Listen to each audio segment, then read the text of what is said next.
और इस चैनल की फैमिली में एक बार फिर से स्वागत है। यहाँ पर मैं प्रत्येक बुधवार और शुक्रवार को रात 9 बजे दिल दहला देने वाली खौफनाक भूतिया कहानियां लेकर आता हूँ।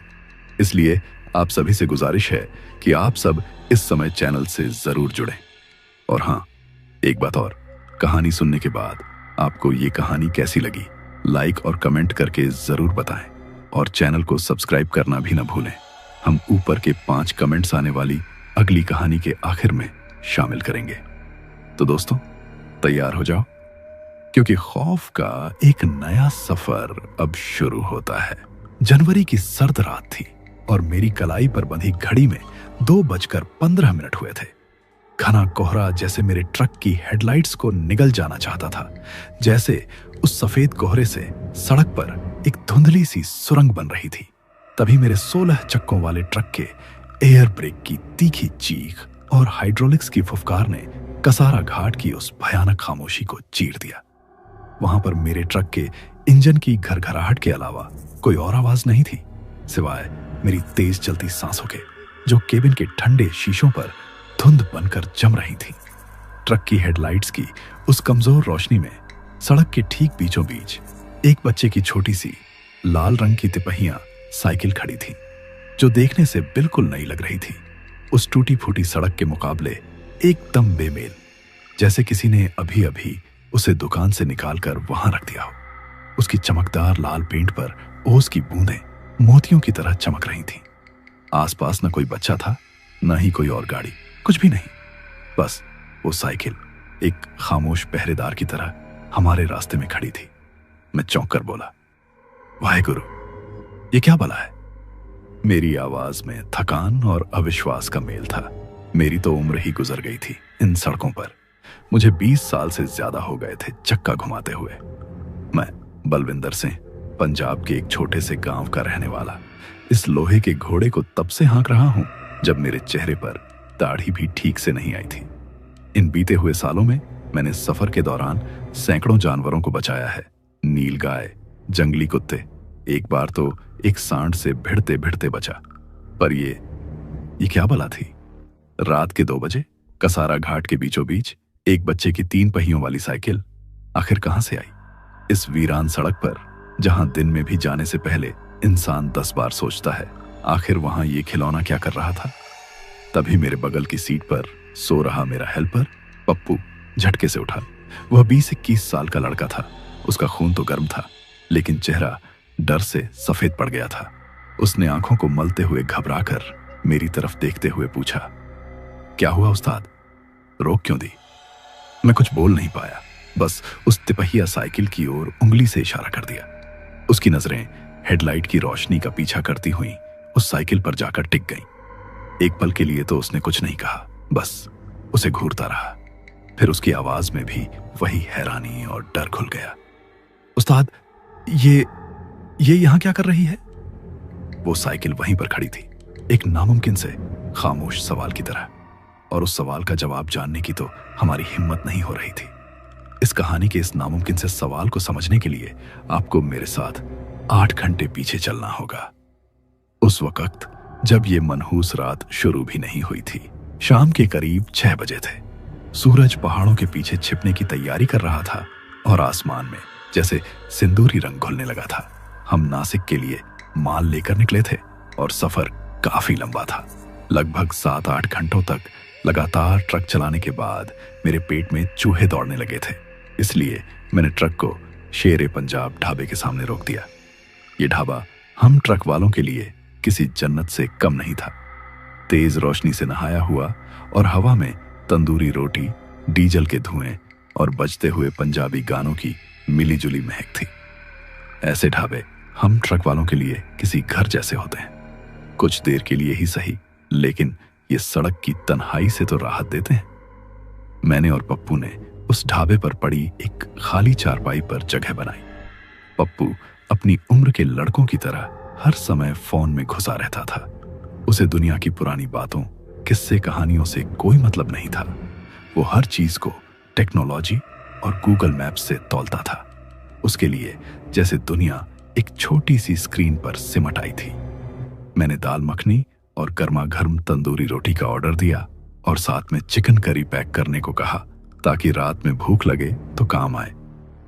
हम चुपचाप खाना खा ही रहे थे कि तभी पास की चारपाई से एक बूढ़ी और भारी सी आवाज आई, नासिक जा रहे हो पुत्र?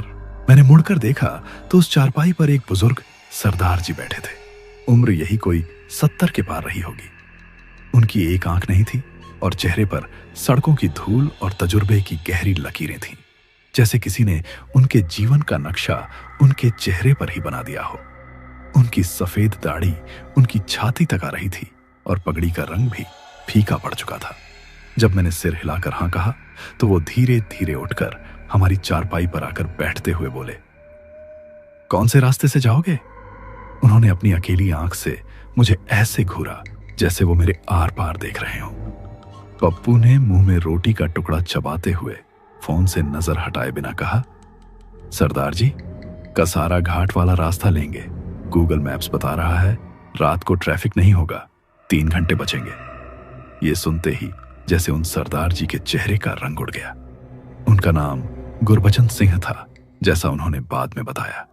उन्होंने पप्पू को पूरी तरह नजरअंदाज किया और सीधे मेरी आंखों में देखकर बोले, बलविंदर पुत्र, मेरी एक बात गांठ बांध ले, नासिक वाला माल तो सुबह भी पहुंच जाएगा। कसारा रात को पार करने की गलती बिल्कुल मत करना। वो रास्ता मुर्दों का है, वहां गाड़ियां नहीं, रूहें चलती हैं। उनकी आवाज में एक अजीब सी सिहरन थी। उनकी बात सुन पप्पू हंसने ही वाला था कि गुरबचन ने अपनी कांपती हुई उंगली उठाई और बड़ी ही गंभीरता से बोले, हंस मत छोकरे, मेरा तजुर्बा बोल रहा है, मैं कोई कहानी नहीं सुना रहा। आज से 25 साल पहले मैं भी तेरी ही तरह जवान था और मेरा छोटा भाई दलजीत भी मेरे साथ हेल्पर का काम करता था। हम इसी घाट से रात को गुजर रहे थे, तभी अचानक गाड़ी बंद हो गई। मैंने जब नीचे उतरकर गाड़ी का बोनट खोला तो कुछ समझ नहीं आया। तभी मुझे अपने पीछे से किसी के हंसने की आवाज सुनाई दी। मैंने पलटकर देखा तो सड़क के किनारे उस पुराने बरगद के पेड़ पर एक औरत बैठी थी।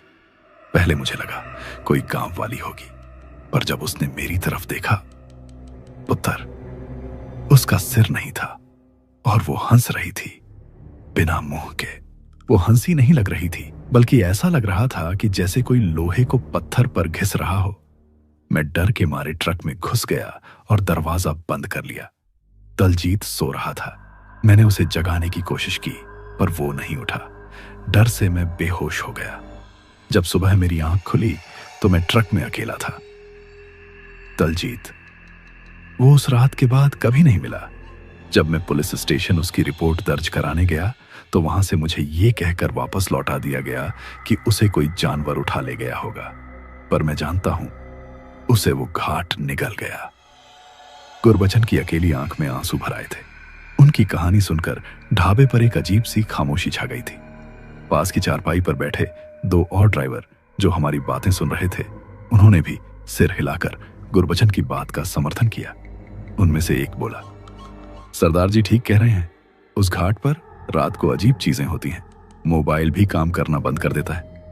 गुरबचन की दुख भरी कहानी सुनकर पप्पू का चेहरा भी उतर गया था, पर उसका अहंकार ये मानने को तैयार नहीं था। उसने कहा, सरदार जी, हो सकता है कि आपके साथ हुआ हो, पर जमाना बदल गया है। अब सड़कें अच्छी हैं और लाइटें भी लग गई हैं। गुरबचन ने एक गहरी सांस ली और मेरी तरफ देखते हुए बोले, पुत्र, कुछ चीजें समय के साथ नहीं बदलती। उस सड़क पर फोन का सिग्नल तो छोड़, समय भी ठहर जाता है। मत जा, लंबा रास्ता ले ले, देर से पहुंचेगा पर सही सलामत पहुंचेगा। मैं बड़ी दुविधा में पड़ गया। एक तरफ एक तजुर्बेकार ड्राइवर की चेतावनी थी, जिसकी आंखों में मैंने मौत का डर देखा था, और दूसरी तरफ डिलीवरी का दबाव और पप्पू की नई जमाने की दलीलें। आखिरकार मैंने मन को कड़ा किया और पप्पू की बात मान ली, और ये मेरी जिंदगी की सबसे बड़ी गलती थी। हमने चिकन करी का पैकेट उठाया और गुरबचन को एक बेमन सा सत श्री अकाल कहा और ट्रक में आकर बैठ गए। मैंने जैसे ही ट्रक स्टार्ट किया तो साइड मिरर में देखा। गुरबचन जी हमें तब तक देखते रहे जब तक हमारा ट्रक उनकी नजरों से ओझल नहीं हो गया। उनके चेहरे पर डर नहीं, अफसोस था, जैसे वो जानते थे कि हम किस जहन्नुम की तरफ बढ़ रहे हैं। रात के करीब 1:30 बजे हमने कसारा घाट के इलाके में प्रवेश किया। वहां पहुंचते ही हमें ऐसा महसूस हुआ कि जैसे वहां का माहौल एकदम से बदल गया हो। हाईवे की जो थोड़ी बहुत लाइटें थीं वो एकदम से गायब हो गईं और एक अजीब सी घनी धुंध ने हमें चारों तरफ से घेर लिया, जैसे हम सड़क पर नहीं किसी सफेद बादल के भीतर चल रहे हों। हमें ऐसा महसूस हुआ कि जैसे केबिन के अंदर का तापमान अचानक से गिर गया हो, जैसे किसी ने एकदम से फ्रीजर का दरवाजा खोल दिया हो। तभी पप्पू ने कांपते हुए शीशा ऊपर चढ़ा लिया। हमारे पुराने टेप रिकॉर्डर में जो पंजाबी गाने चल रहे थे वो अचानक एक अजीब सी घरघराहट के साथ बंद हो गए और उनकी जगह एक अजीब सी खामोशी ने ले ली। पप्पू ने अपना फोन निकाला तो उसकी स्क्रीन पर लिखा था नो सर्विस। गुरबचन जी की बात सच हो रही थी। अब हम ट्रक के बाहर की दुनिया से पूरी तरह कट चुके थे। बस हम थे, हमारा ट्रक था और वो अजीब सी खामोशी। उस समय मैंने अपना पूरा ध्यान सड़क पर लगा दिया। वहां की खामोशी इतनी गहरी थी कि जैसे इंजन की आवाज भी कानों में चुभ रही हो। ट्रक के वाइपर चल रहे थे लेकिन शीशे पर नमी की एक बूंद तक न थी। उन वाइपर से निकलने वाली वो सूखी खड़खड़ाहट की आवाज माहौल को और भी डरावना बना रही थी। तभी पप्पू की तरफ वाले शीशे पर एक हल्की सी दस्तक हुई, एकदम धीमी लेकिन लयबद्ध, जैसे कोई उंगली से लगातार शीशा बजा रहा हो। पप्पू डर से कांप उठा और उछलते हुए बोला, क्या था वो उस्ताद? मैंने उसे हिम्मत बंधाने के लिए कह तो दिया कि पेड़ की टहनी होगी, लेकिन मेरा दिल ये जानता था कि ये झूठ है। मेरे जहन में बस एक ही बात घूम रही थी, टहनी यहां सड़क के दोनों तरफ 10-10 फीट की खाई है। कोई पेड़ इतना पास नहीं जो शीशे को छू भी सके।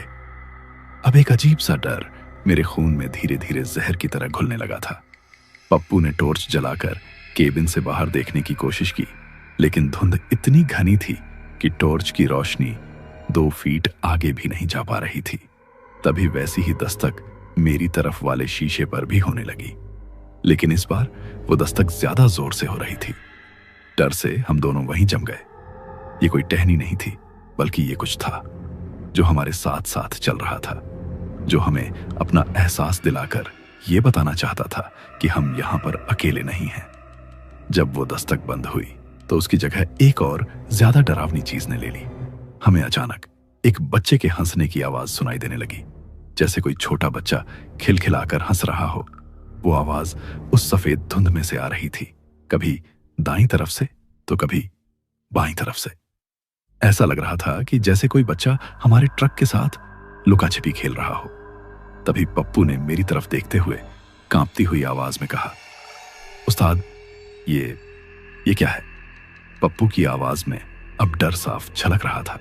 मैंने कहा, चुप रह, पर मेरी अपनी आवाज भी कांप रही थी। वो हंसी की आवाज लगातार तेज होती गई और अब वो किसी बच्चे की खिलखिलाहट नहीं थी, बल्कि उसमें एक अजीब सी खनक थी, जैसे कोई कांच के टुकड़े आपस में टकरा रहे हों। वो हंसी हमारे कानों में नहीं बल्कि सीधे हमारे दिमाग में चुभ रही थी। मैंने ट्रक की रफ्तार बढ़ा दी, इस उम्मीद में कि हम उस आवाज से पीछा छुड़ा सकें, पर वो आवाज जैसे हमारे साथ साथ चल रही थी। कभी वो ट्रक के आगे से आती तो कभी लगता जैसे कोई ठीक हमारे पीछे ट्रक की ट्रॉली पर बैठा हंस रहा हो। पप्पू ने डर के मारे अपने कान बंद कर लिए। उस्ताद भगाओ यहां से, प्लीज भगाओ। आखिर मैं क्या करता? सड़क बड़ी मुश्किल से दिख रही थी। एक तरफ पहाड़ था तो दूसरी तरफ गहरी खाई। उस हंसी ने मेरे दिमाग को सुन्न कर दिया था। ऐसा लग रहा था कि जैसे वो हंसी हमें पागल कर देना चाहती हो, ताकि मैं स्टीयरिंग से अपना कंट्रोल खो दूं और हम किसी गहरी खाई में जा गिरे। ऐसा मालूम होता था कि जैसे वो हंसी उस घाट की मौत की पुकार थी। अचानक वो हंसी बंद हो गई, लेकिन हम दोनों डर से अभी भी हाँफ रहे थे। केबिन में सिर्फ हमारी सांसों की आवाज थी। पप्पू अब पूरी तरह से जाग चुका था और डरी हुई नजरों से अंधेरे में घूर रहा था। मेरे हाथ स्टीयरिंग व्हील पर इतने कस गए थे कि मेरी उंगलियों के पोर भी सफेद पड़ गए थे। उस समय हम एक घुमावदार मोड़ से गुजर रहे थे। तभी हमारे ट्रक की हेडलाइट्स ने सड़क किनारे एक पुराने बरगद के पेड़ की मोटी डाल पर बैठी एक औरत को रोशन किया। उस औरत ने एक पुरानी फटी हुई साड़ी पहन रखी थी। मुझे एक पल के लिए तो सब कुछ सामान्य लगा। मैंने सोचा शायद कोई गांव की औरत होगी, लेकिन अगले ही पल मैंने कुछ ऐसा देख लिया कि मेरे हलक में मेरी सांस अटक गई। उस औरत का सिर नहीं था, उसकी गर्दन की जगह बस एक काला कटा हुआ धड़ था। ये कोई धुंधला साया या फिर नजर का कोई धोखा नहीं था, बल्कि मैंने और पप्पू ने उसे पूरे 5 सेकंड तक साफ साफ देखा था। उसकी वो डरावनी तस्वीर जैसे मेरे दिमाग में किसी गर्म लोहे की तरह छप गई थी। उस समय पप्पू के मुंह से बस एक दबी हुई चीख निकली और मेरे होठों पर वाहेगुरु का नाम जम गया। मैंने बिना कुछ सोचे समझे एक्सीलरेटर पर पूरा जोर लगा दिया और ट्रक एक झटके के साथ तेजी से आगे बढ़ने लगा। हम कुछ देर वैसे ही पागलों की तरह ट्रक भगाते रहे। फिर पप्पू ने कांपते हुए हिम्मत करके साइड मिरर में देखा तो उसका चेहरा सफेद पड़ गया। वो कांपते हुए दबी आवाज में बोला, उस्ताद, वो शीशे में है। मैंने घबरा कर शीशे में देखा तो मेरा खून जम गया। वो बिना सिर वाली औरत अब पेड़ पर नहीं थी, बल्कि वो अब सड़क पर थी। वो हमारे तेजी से भागते हुए ट्रक के साथ साथ दौड़ रही थी। उसकी रफ्तार इतनी तेज थी जो किसी इंसान की नहीं हो सकती थी। जैसे वो दौड़ नहीं रही थी, बल्कि हवा में फिसल रही थी। उसके पैर जमीन से लगभग 4-5 फीट ऊपर हवा में थे। मैंने दहशत में स्टीयरिंग घुमाया और नजरें वापस सड़क पर टिका दी। जब मैंने दोबारा शीशे में देखा तो वो जा चुकी थी, लेकिन उसका न होना उसके होने से ज्यादा डरावना लग रहा था। पप्पू ने कांपती हुई आवाज में कहा, चली गई उस्ताद। लेकिन मैं जानता था कि वो गई नहीं थी, वो बस हमारी नजरों से ओझल हुई थी। वो यहीं कहीं इस खामोश धुंध में छुपी हमारा इंतजार कर रही थी। उस औरत के गायब होने के बाद करीब आधा घंटा गुजर गया और हम खामोशी से ट्रक चलाते रहे, हर पल किसी नई आफत के इंतजार में। तभी वह सफेद धुंध थोड़ी छंटने लगी और हमें दूर आसमान में एक हल्की सी रोशनी दिखाई दी। शायद सुबह होने वाली थी। ये देखकर मेरे दिल में उम्मीद की एक धुंधली सी किरण जग उठी। मैंने अपनी आवाज में जबरदस्ती का जोश भरते हुए कहा, देख पप्पू, सुबह हो रही है, हम घाट से बस निकलने ही वाले हैं। पप्पू ने भी उस रोशनी को देखा और उसके चेहरे पर भी थोड़ी राहत आई। हम उस रोशनी की तरफ बढ़ते गए। अब सड़क सीधी होती जा रही थी और मोड़ भी कम हो गए थे, पर कुछ अजीब था। सुबह की रोशनी बढ़ ही नहीं रही थी, वो बस उतनी ही थी, एक धुंधली बीमार सी पीली रोशनी, और हवा में चिड़ियों की कोई चहचहाहट भी नहीं थी। तभी सड़क अचानक खत्म हो गई। मुझे तो यकीन ही नहीं हो रहा था। वो हाईवे बस एक कच्ची पगडंडी में बदल गया था, जो आगे जाकर एक पुराने और टूटे फूटे गेट पर खत्म हो रही थी। गेट के पीछे कुछ खंडहर सी दिखने वाली झोपड़ियां थीं। शायद वह अतीत में भूला हुआ वीरान सा दिखने वाला कोई गांव था। हमारी सुबह का सूरज भी उसी गांव के ऊपर मंडरा रहा था। ये हम कहां आ गए उस्ताद? पप्पू ने कांपते हुए पूछा। गूगल मैप्स तो सीधा रास्ता दिखा रहा था।